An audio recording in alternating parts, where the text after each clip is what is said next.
Bonjour à tous. Aujourd'hui, encore une vidéo concernant l'archet.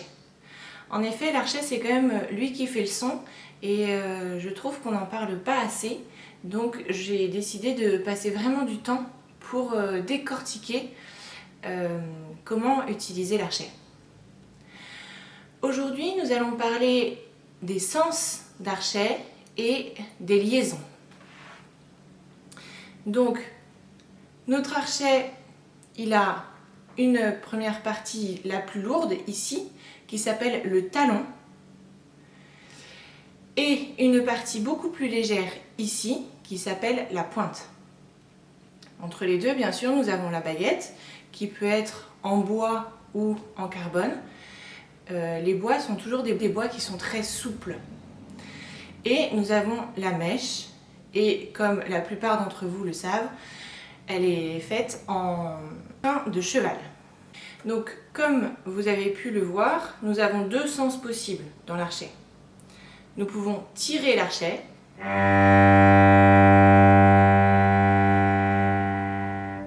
ou pousser l'archet.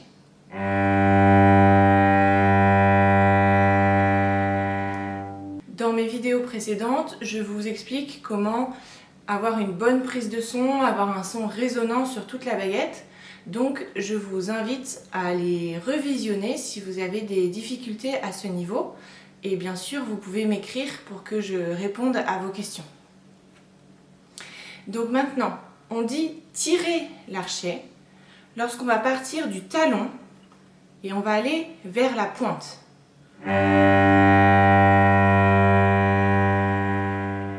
Donc là, je viens de tirer l'archet.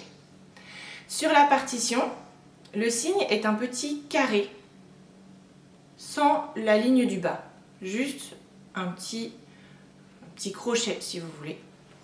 Et pour mémoire, ce crochet ressemble étrangement à la hausse de votre archet. Ici, vous avez le petit carré qui correspond au carré que vous verrez sur votre partition. Pour compléter le moyen mémotechnique, le carré, donc le tirer, c'est le point d'où on part. Donc je pars du talon et je vais vers la pointe lorsque je tire mon archet.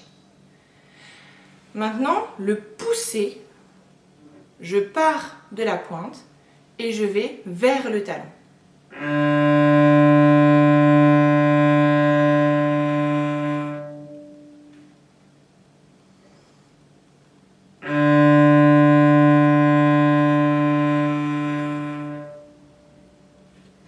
Sur la partition, le pousser aura, comme la pointe de votre archet, une forme de V. Donc exactement comme pour le sens tirer, pousser, on va de la pointe vers le talon. C'est-à-dire que le signe que vous avez sur votre partition, c'est toujours le signe d'où vous partez. J'espère que cette vidéo vous aura été utile. Je me tiens à votre disposition pour toutes vos questions et serai très heureuse de vous retrouver la semaine prochaine pour une nouvelle vidéo. À bientôt!